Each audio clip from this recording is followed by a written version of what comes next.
धाकड़ खबर, बेखौफजुमा बेबाक अंदाज।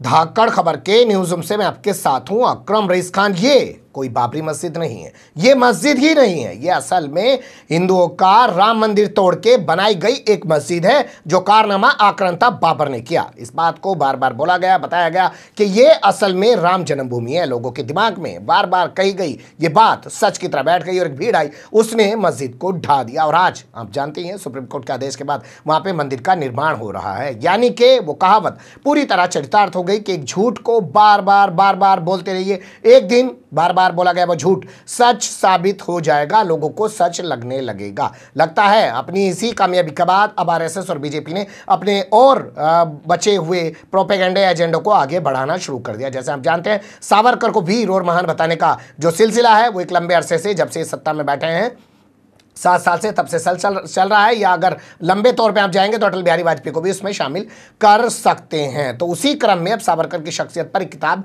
लॉन्च की गई। किताब की लॉन्चिंग के मौके पर मोहन भागवत मौजूद रहे, उन्होंने भी काफ़ी गुणगान किया सावरकर का। और यही नहीं, रक्षा मंत्री जो एक संवैधानिक सीट पर बैठे हुए हैं, राजनाथ सिंह, जो पिछली सरकार में गृह मंत्री थे और सिर्फ निंदा मंत्री के तौर पर पहचाने जाते थे, इस बार भी कुछ कर नहीं रहे। इस पर कभी और बात की जा सकती है। वो भी कार्यक्रम में मौजूद थे, उन्होंने भी सावरकर की खूब मानताएं बयान की। यहां तक वो बोल गए कि सावरकर ने जो माफी मांगी है, जो मर्सी पिटीशन वो अंग्रेजों को लिखते थे, वो असल में महात्मा गांधी यानी कि राष्ट्रपिता महात्मा गांधी के कहने पर लिखते थे। इसी के बाद एक हंगामा खड़ा हो गया है। तो मोहन भागवत के बयान के बाद किस तरीके का रिएक्शन आ रहा है, राजनाथ सिंह के बयान के बाद किस तरीके का रिएक्शन आ रहा है, या कुल मिला के इन्होंने किस तरीके का बयान दिया है, इस खबर में यही आपके सामने रखने जा रहा हूं। आप जानते हैं मैं कोई हिस्ट्री का विद्यार्थी तो हूं नहीं, लेकिन इन्होंने जो तथ्य दिए हैं, जो दावे किए हैं, उनके आधार पर देश के जाने माने जो लेखक हैं, दुनिया उनको पढ़ती है, डॉक्टर राम पुनियानी जी, उनसे जरूर बात करने की कोशिश करूंगा। लेकिन फिलहाल अभी बयानों के आधार पर कुछ चीजें देख लीजिए।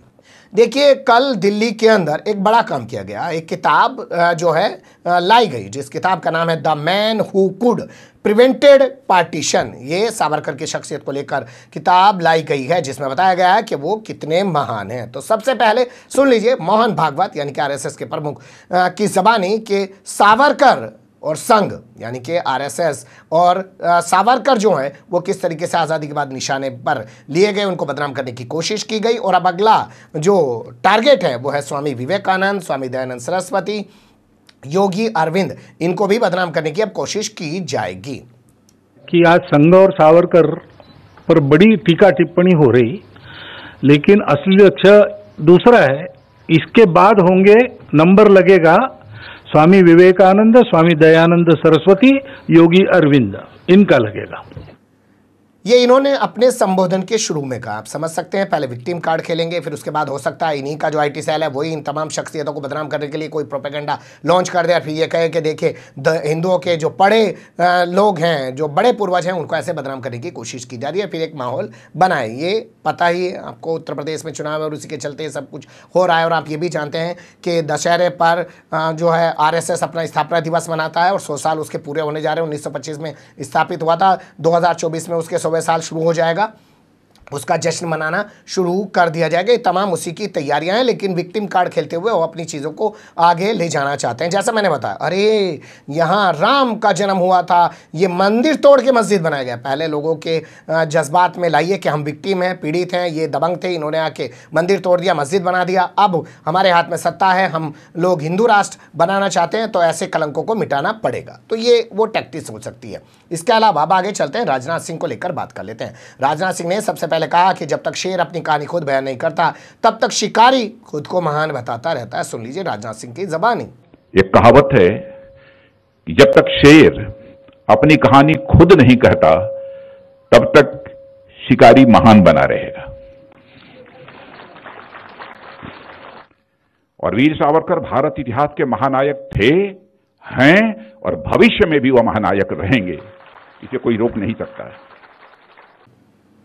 आगे चल के वो कहते हैं कि सावरकर ने कभी भी खुद माफी नहीं मांगी, सावरकर ने महात्मा गांधी के कहने पर माफी मांगी है। जैसा मैंने आपको शुरू में बताया कि भाई ये एक ऐतिहासिक मामला है। अब इसमें क्या चीज़ें निकल के आई हैं, किस आधार पर इस किताब में कहा गया है, डॉक्टर राम पुनियानी जी से बात करेंगे। लेकिन अभी फिलहाल आप राजनाथ सिंह की जबानी ये एक नया तथ्य, जो ऐतिहासिक तथ्य है, उभर के सामने है, उसके बारे में जान लीजिए। और सावरकर के खिलाफ झूठ फैलाया गया, बार बार यह बात कही गई कि उन्होंने अंग्रेजी सरकार के सामने अनेकों मर्सी पिटीशन फाइल की, लेकिन सच्चाई है कि मर्सी पिटीशन उन्होंने अपने को रिहा किए जाने के लिए नहीं फाइल की थी। सामान्यतया जो एक कैदी को पूरा अधिकार होता है कि मर्सी पिटीशन फाइल करना चाहे तो वह कर सकता है। महात्मा गांधी ने उन्हें कहा था कि आप मर्सी पिटीशन फाइल करो। महात्मा गांधी के कहने पर उन्होंने मर्सी पिटीशन फाइल की थी। सुन लिया आपने। अब इस मामले को लेकर जवाब पूछा गया असदुद्दीन ओवैसी। अच्छा, ये भी टैक्टिक्स आपको समझनी पड़ेगी। सावरकर पे कोई बात करेंगे तो जाके असदुद्दीन ओवैसी से पूछिए। पहले असदुद्दीन ओवैसी की इमेज को समझिए, एक मुस्लिम लीडर की इमेज है, उनके जरिए कुछ कहलवाए ताकि इन्होंने जो प्रोपेगेंडा लॉन्च किया और उधर से जो रिएक्शन आया तो उसको उभारा जाए, हिंदू मुस्लिम किया जाए और आसानी से अपनी चीज़ों को आगे बढ़ाया जा सके। इसीलिए ANI वाला सीधे पहुंच गया। उन्होंने किसी चैनल पे बाइट नहीं दी। ANI पे बाइट देंगे तो तमाम जगह चलेंगे। आप जानते हैं ANI एक न्यूज एजेंसी है। तो ओवैसी ने कह दिया कि कल को तो ये लोग सावरकर को ही फादर ऑफ नेशन बता देंगे। हालांकि उनका जो कहना है वो गलत नहीं है, लेकिन आप सोचिए कि रिएक्शन असदुद्दीन ओवैसी से ही क्यों मांगा गया, कांग्रेस के किसी नेता से क्यों नहीं मांगा गया, कोई रिएक्शन जो है किसी इतिहासकार से क्यों नहीं मांगा गया, जो बड़े बड़े इतिहासकार हैं, असदुद्दीन ओवैसी से ही क्यों मांगा गया। पर फिर भी सुन लीजिए कि क्या मोहन भगवत इस बात का इनकार कर देंगे कि सावरकर ने पितृभू और पुण्यभू की बात की कि फादरलैंड और होली लैंड। सावरकर तो ये कहते थे कि जो हिंदू है वही इस देश का सिटीजन है और जो नहीं है वो इस देश का सिटीजन ही नहीं हो सकता, कि फादरलैंड और होली लैंड की उन्होंने बात की। कितने एग्जाम्पल्स हम देंगे जिससे ये बात साबित हो जाती है ये कि ये लोग आज हिस्ट्री को तोड़ मोड़ के पेश कर रहे हैं। और एक वक्त ऐसा आएगा कि अगर ऐसा ही सिलसिला चलता रहा तो महात्मा गांधी को फादर ऑफ द नेशन हटाकर सावरकर को फादर ऑफ द नेशन बना देंगे लोग। जो महात्मा गांधी के मर्डर ट्रायल में एक्यूज था और जस्टिस जी क्वेरी में उनको कॉम्प्लिसिट करार दिया गया। सुन लिया आपने। इसी क्रम में जब आगे पत्रकार ने बात की, लंबी चौड़ी बात की है, ANI पे भी 10-12 मिनट की बातचीत हुई है असदुद्दीन ओवैसी की। न्यूज एजेंसी कितना एंटरटेन कर रही है। अब मैंने जैसा आपको बताया भाई, एजेंसी को बयान दे दिए, तमाम चैनल पे चलेगा, किसी एक चैनल को दे देंगे तो दूसरा चैनल नहीं चलाएगा। तो इसी बातचीत में आगे जाके असदुद्दीन ओवैसी ने कहा कि बहुत ही शर्म की बात है, एक तरफ गांधी हैं और एक तरफ सावरकर की तस्वीर पार्लियामेंट में लगी हुई है। सुन लीजिए उनकी ज़बानी। पार्लियामेंट के सेंट्रल हॉल में एक तरफ महात्मा गांधी की फोटो है और उसके राइट ऑपोजिट सावरकर की फोटो है।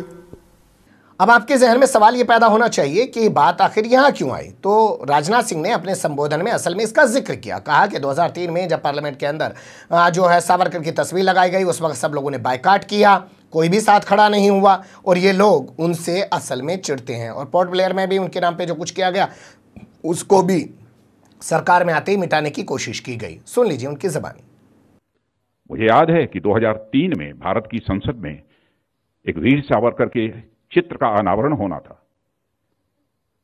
बहुत सारी राजनीतिक पार्टियों ने उसका बायकॉट किया।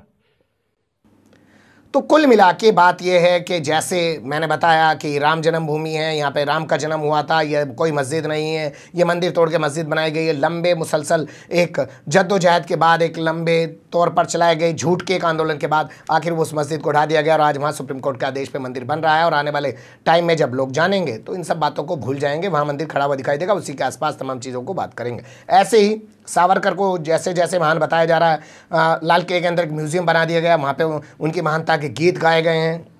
अब ये किताबें लाई जा रही हैं, आए दिन टीवी पे डिबेट कराए जा रहे हैं। तो एक वक्त आएगा कि जो वाकई में असदुद्दीन ओवैसी ने कहा कि एक दिन ये कह देंगे कि वो तो फादर ऑफ नेशन है, उससे कोई इनकार भी नहीं कर पाएगा और लोग उसको स्वीकार करने लग जाएंगे। इसी को कहते हैं कि झूठ को बार बार बोलते रहिए, एक दिन वो सच साबित हो ही जाएगा। जो भी ऐतिहासिक पहलू हैं, तथ्य हैं, उनके बारे में मैं आपसे पहले कह चुका हूं। हम बात करेंगे डॉक्टर राम पुनियानी जी से। आप बने रहिएगा धाकड़ खबर के साथ। फिलहाल कमेंट्स के रूप में आप लोग अपनी राय दे सकते हैं, खबर को लाइक कर सकते हैं, चैनल को सब्सक्राइब कर सकते हैं और ज़्यादा से ज़्यादा हमारी खबरों को शेयर कर सकते हैं। फिर ऐसे ही किसी सुलगते हुए या उलझते मुद्दे लेकर मैं आपके सामने हूँगा हाजिर। फिलहाल अभी मुझे दें इजाज़त।